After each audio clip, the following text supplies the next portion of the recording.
Haleluya. Kugira ngo arebe kuri Kristo. Ndatangariza umuntu wumva ibyaha bimuruhije. Hari abantu barushye muri bigeze ahantu bikuriza igiti. Bitumye uhagaramo ahantu hatari ngombwa. Utitaye kuri status yawe. Yesu ashimwe. Ndagutangariza itangazo rikubwira ngo reba kuri Kristo.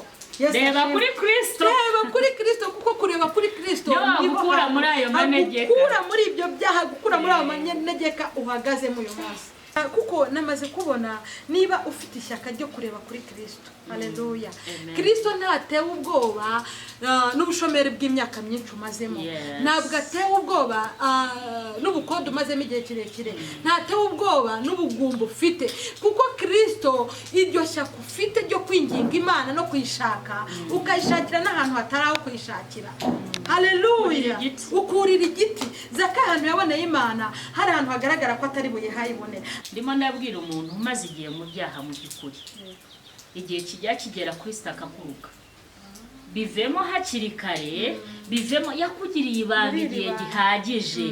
Yes, ariko bivemo hakiri kare. Rimwe kabiri ari atanga amahirwe, rimwe kabiri gatatu agatanga amahirwe. Saha mitima irusha uruhukira imbere yawe.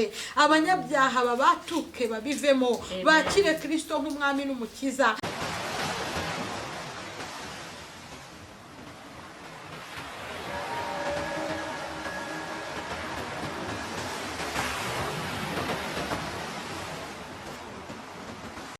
Yesu ashimwe cyane. Twongeye kubasuhuza abadukurikirana. Nanone ni umwanya mwiza wo kongera kwiga ijambo ry'Imana. Amazina ni Peggy. Amazina ni Bakasijana. Imana iguhe umugisha. Uyu munsi tugiye kwiga inyigisho ivuga ku kugira ishyaka mu gushaka Imana. Buriya gusenga ni byiza, gukizwa ni byiza, ariko gusenga kutarimo ishyaka kwica byinshi. Ariko iyo umuntu ahora afite ishyaka ntagateshuka. Rero tugiye kureba uyu munsi uburyo gukorera Imana harimo ishyaka riryoha, kandi ishyaka utarigize ntabwo ushobora kugera kure. Amen. Tugiye kureba kuri mu ijambo ry'Imana Luka 19 umurongo wa mbere. Ni ijambo rivuga ku bya Zakayo. Ariko turabanza gusenga, twiragiza Imana, hanyuma tukiga. Reka dushime Imana. Mana Data, twongeye gucishwa bugufi no kukubaha. Wagize neza kuba mu ruhande rwacu. Tugeze kuri iyi saha yo kuvuga ijambo ryawe. Nutwemerere ntaba ari twebwe, kuko niwe mubyeyi uzi iby'imitima abana bawe bifuza. Nunyemerere ugere ku mitima y'abadukurikiye, kandi ushyire ishyaka n'umwete yo kugushaka, kuko nasanze uri Imana ishakwa ikabonwa. Nunyemerere imitima y'abera bose abagutitirije bagukeneye uyu munsi wa none bakubone kuri Imana y'amaboko akomeye. Ngaho rero tukugize uwa mbere, ni mu izina rya Yesu. Amen. Luka 19 aravuga ngo umurongo wa mbere, ngo ibya Zakayo. Yesu agera i Yeriko arahanyura.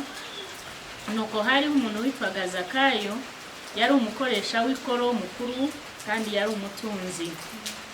Ashaka kureba Yesu ngo amenye uko asa. Urumva yari afite ishyaka, yashakaga kureba Yesu. Ngo ariko ntiyabibasha kuko abantu bari benshi kandi ari mugufi. Yesu nashimwe. Amen.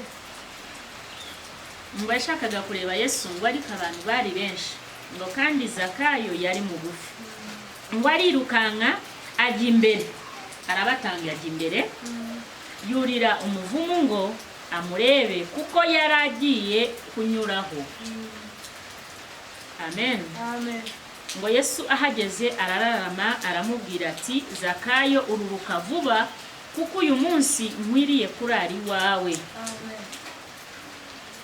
Ngo yururuka vuba amwakira anezerewe. Ngo abantu bose babibonye barabyivovotera bati dorere agiye gucumbika ku munyabyaha.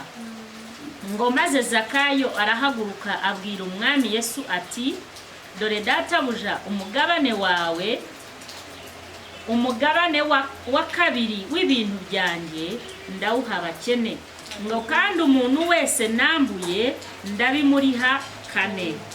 Ngo Yesu aramubwira ati uyu munsi agakiza kaje muri iyi nzu kuko nawe uri umwana wa Aburahamu. Ngo kandi umwana w'umuntu yazanywe no gushaka no gukiza icyari cyazimiye. Yesu aduhanurije. Mana ishimwe. Aya magambo rero ya Zakayo, Zakayo urumva yari umunyabyaha, ariko yari yarasobanukiwe ko akeneye Yesu.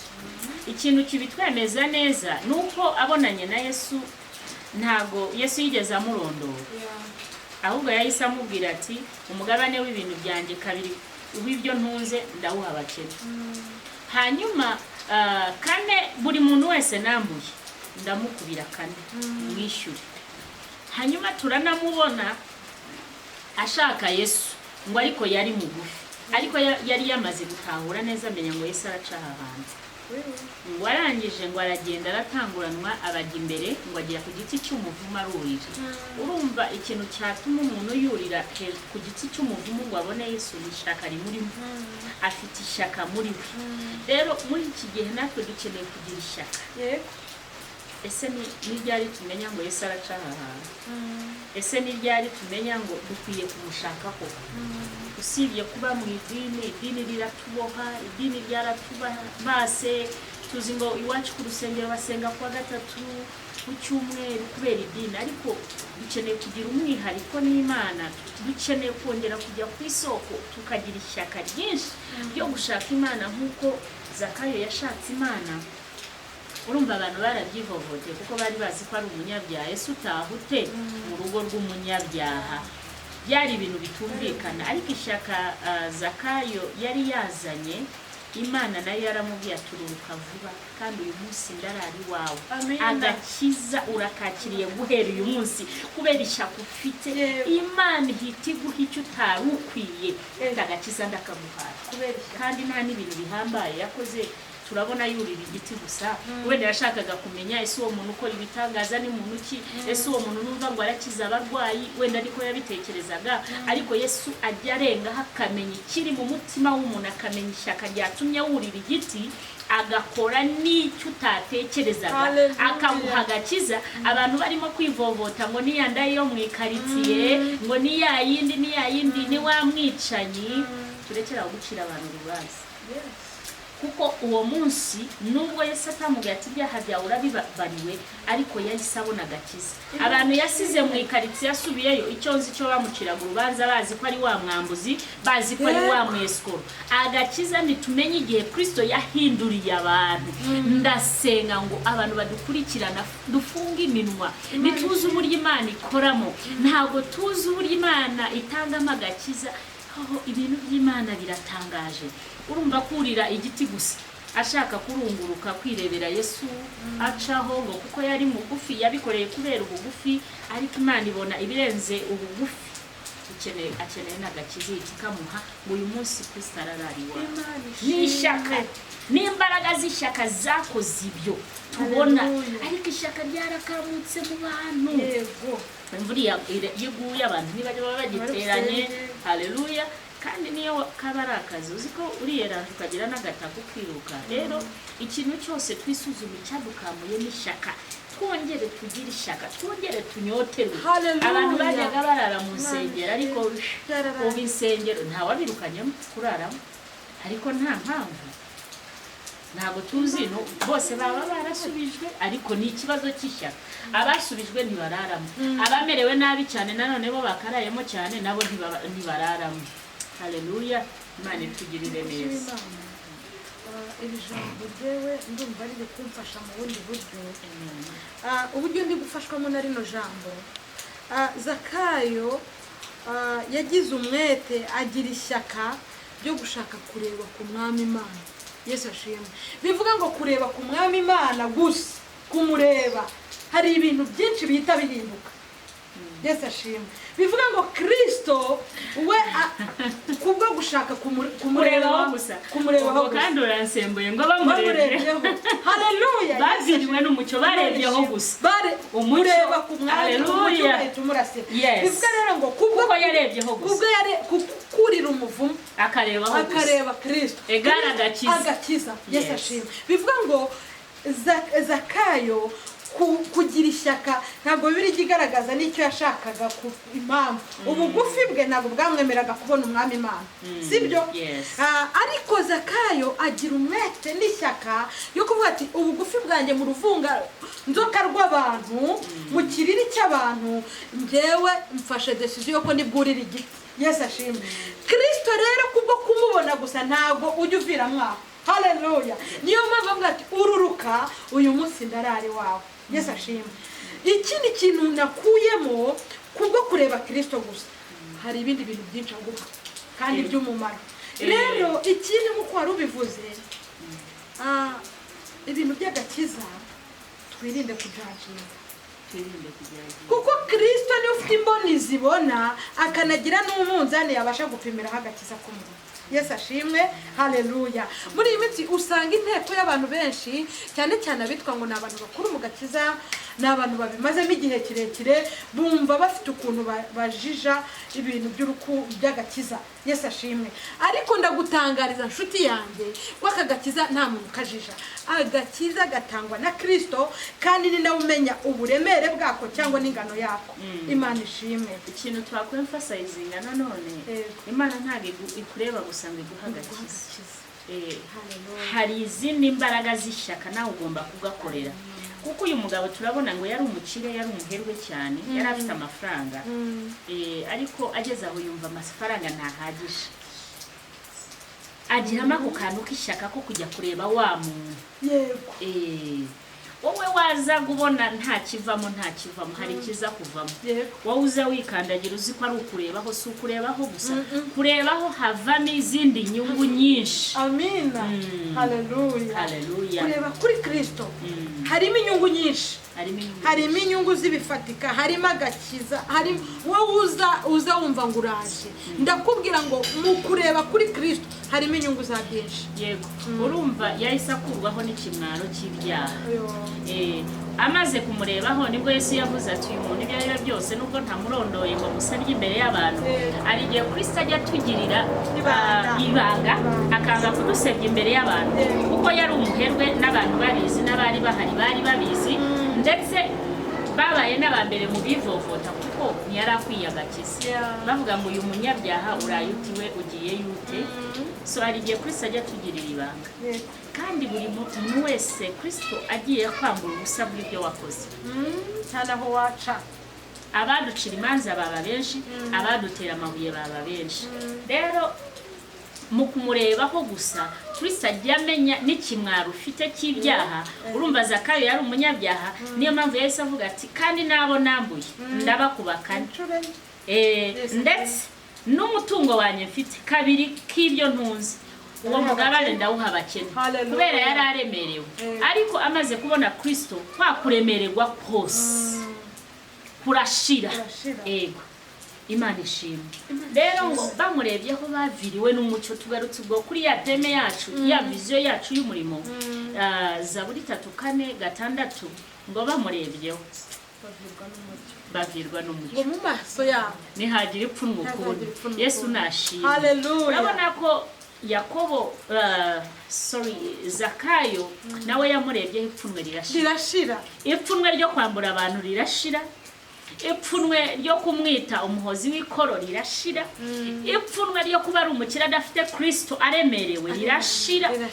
Yesu yo wamurebyeho gusa nta turufu nini. Kristo ntago dusaba ibintu binini no kumurebaho gusa.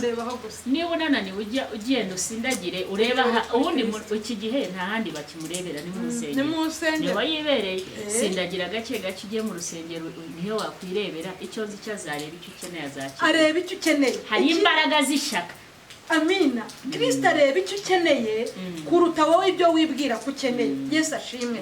Bivuga ngo atumenyera iby'umumaro akaba ari byo aduha. Bivuga ngo ikintu cyonyine nakubwira aka kanya, reba kuri Kristo, kandi kuri Kristo ntago hava maramasa.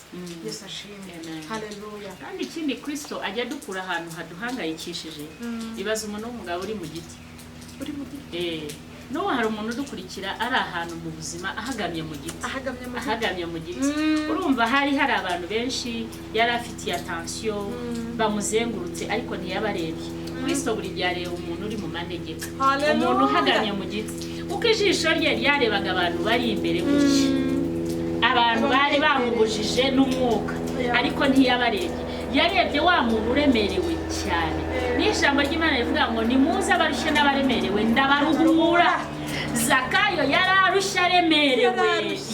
Urumva umuntu w'umugabo wambaye ipantaro kuba uhagamye mu giti, uri umukire, ufite seve byonyine gusa itakwemerera kurira igiti, ariko yari ageze aho ibyaha bimwuriza igiti. Haleluya. Kugira ngo arebe kuri Kristo. Ndatangariza umuntu wumva ibyaha bimuruhije.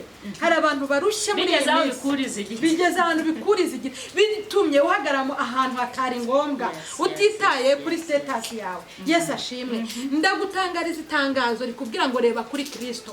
Reba kuri Kristo. Reba kuri Kristo, kuko kureba kuri Kristo niho gukura muri ayo manegeka. Gukura muri ibyo byaha, gukura muri ayo manegeka uhagaze mu munsi. Hano hari imbaraga zo kubona umuntu w'umugabo ahagaze mu giti. Igiti nta butabazi burimo. Anytime umuyaga waza ukagikubita hasi, imvura yaza, imiyaga n'ikiro, wumva nta buhungiro. Ndavugana n'umuntu urimo kudukurikira warura ahantu usa nk'uhagamye mu giti, ariko Kristo ntareba abamwegereye cyane, ahubwo arareba uyu muntu ufite urgence. N'abantu bafite ibyihutirwa, n'abantu bakenewe gukorerwa ibyihutirwa vuba. Uri mu giti cy'ibyakugoye, uri mu giti cy'ubugumba, uri mu giti cy'ibyaha, uri mu giti ariko kubera ishyaka ufite, kuko nubwo uri mu giti Kristo arabireba. Areba uriya mutima ufite ishyaka, akagira cya kugira ngo icyo giti kitaguhitana, akaza akakubwira ati manuka rwose ndarari wawe. Nabibonye rero Kristo yabibonye, n'uyu munsi yabibonye. Akantu gato kagashyaka, buriya akantu kagashyaka giye nakagereranya nk'akabuto ka sinapi.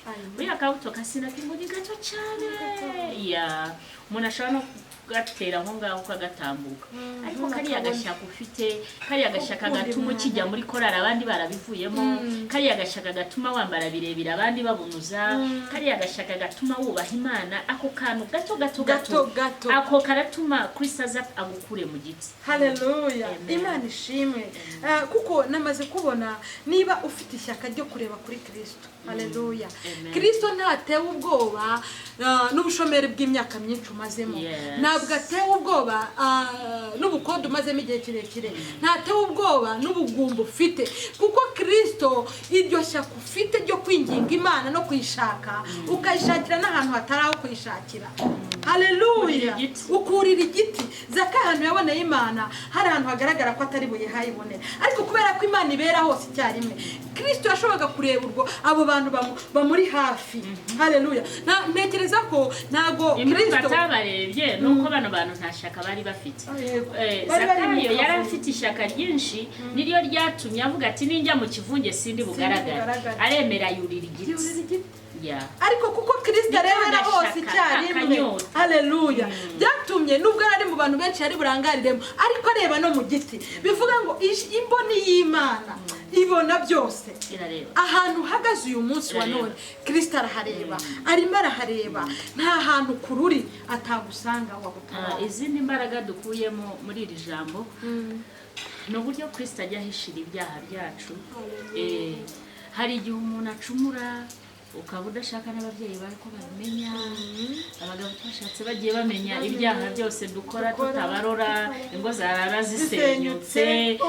Ariko Kristo yagiriye akabangaza kandi aravuga kubera ishyaka n'ubundi niwe wizanya ashaka, reka muhishira akabanga. Yashaka kumurondora kuko Kristo yabaga bireba byose, ariko aramuhishira. So turashima Imana igiduhishira. Nawe ukiri mu byaha yaraguhishiriye, ariko uyu munsi aracyaguhishiriye, ariko arabireba. Yesu ashimwe. Hari ibyanga akageraho noneho ukajya kumugaragara. ndimo ndabwira umuntu umaze igihe mu byaha mu by'ukuri igihe kijya kigera kuri akaguruka bivemo hakiri kare bivemo yakugiriye ibanga igihe gihagije yes ariko bivemo hakiri kare rimwe kabiri ari atanga amahirwe rimwe kabiri gatatu agatanga amahirwe ari abantu tubaho tukagendera muri addiction erega ni ibintu bihoraho byakunaniye kureka bishobora kuba ari ubujura uhora wiba kandi uri umukozi w'Imana uri umupasiteri wiba wesikora uri umujura iyo na addiction byaranze ariko ndakubwira vuba kuri satara gukoza isoni nukuri bivemo nubwo yaguhishiriye igihe kinini ndumva ariyo message nini ndi ku mutima yaraguhishiriye igihe kinini va muri icyo giti va muri icyo kintu wihishemo ongera ukizwe Kristo yarakwihanganiye ariko ari igihe bigeraho bikanga. Haleluya, Imana ishimwe. Nanjye ndumva ikintu natangariza abantu cyo nababwira, reka tuve mu bintu twihishemo ishusho turimo kandi itagaragarira Uwiteka. Bivuga ngo mureke twambarira Imana yacu busa, twigaragaze abo turibo, mbese ukuri aba ariko ugaragara imbere y'Imana. Tureke kwiyambika ishusho yo kwera kandi tutejejwe. Haleluya, kugira ngo Kristo aze arare iwawe. Yesu ashimwe. Kandi Kristo yaraye iwawe ntabwo ibintu uko abisanze ariko abisiga. Ikindi nanone harimo imbaraga zo gukosora ibyaha wari urimo cyangwa gukosora amakosa wari urimo. Zakayo kubera ishyaka ryinshi nta n'umuntu wamurambitseho ibiganza, nta wamwatusha, yahise avuga vuba ati abo nambuye ndabariha kane. Nta muntu wabimubwiye. Imbaraga zo kwihana ibyaha iyo wabonye Kristo wamurebyeho gusa guha imbaraga. Rero no kumurebaho gusa ntago ari ibintu, ntago ari big deal, ntago bikaze. No biroroshye no kurebaho gusa. Yahise avuga ati abo nambuye ndabishyura kane ngo hanyuma n'abakene kumva yari yarazengereje abakene bakuraho ibintu byinshi by'inyungu. Urumva yari umwesikoro kameme. Rero abantu benshi tujya dutsindwa ku bintu by'amafaranga. Imana iduhe amafaranga. Nawe karakageso yari addiction y'udufaranga yaradukundaga. Imana mu ijuru ishimwe kubw'icyo ngicyo. Nanjye ndafashijwe urundi ruhande, numvisha hari ibintu bitakagombye kungira imbata. Haleluya, numvisha hari ibintu bitakagombye kungira imbata, ahubwo kureba kuri Kristo gusa. Haleluya, niho hafi iby'umumaro kuruta ibyo kumureba. Imana ishimwe. Ndabifuriza kureba kuri Kristo. Ikintu cyose muri make kigufitiye inyungu ntigikwiye kukugira imbata, ahubwo ihangane. Kristo biroroshye kubana nawe no kumurebaho. Urumva iriya teme yacu 3:4-6 Zaburi ngo bamurebyeho gusa bavirwa n'umucyo ngo ku maso habo ntihagira iki ipfunwe ukundi, ikimwaro cyose yahise agikuraho. Nuza ukareba kuri Kristo aragukuraho ikimwaro cyose. Haleluya. Ndumva wazamura isengesho ukadusengera Kristo hano umugisha. Mana data, haleluya, turakubashye Jehova. Yes, dusanze kukurebaho ariho hantu honyine hava igisubizo kizima. Kandi dusanze umwete wo kugushaka utakurirama umuntu wagushatse amara masa. Bivuga ngo wagushatse arakubona. Emerera ubwoko bwawe biri kugushaka. Haleluya, bukubona ya masaha. Mitima irushira ubucira imbere yawe. Abanyabyaha babatuke babivemo, bakire Kristo nk'umwami n'umukiza. Reka imbaraga y'agakiza yegera abantu bawe bagukeneye Kristo, kuko ni wowe ujya ubasha kurondora imitima, ukamenya iby'imitima yacu ikenye, ukamenya iby'imitima yacu kwifuzaho. Reka bari byo utanga, reka ukuri ubwoko bwawe mu giti ahantu buhagamye, ahantu buriye buhagushakishira. Turakwinginze ngo ukure abantu mu byaha, ubarinde kurimbuka, ubahereze ubwami bwawe, kuko uri Imana ishakishwe ikabona. Urakoze rero Kristo, mitima yabera yose igukeneye, abateze amatwi bakumva, abo ngabo bahindukire ku bwawe. Urakoze ni mu izina rya Yesu, amen. Shalom.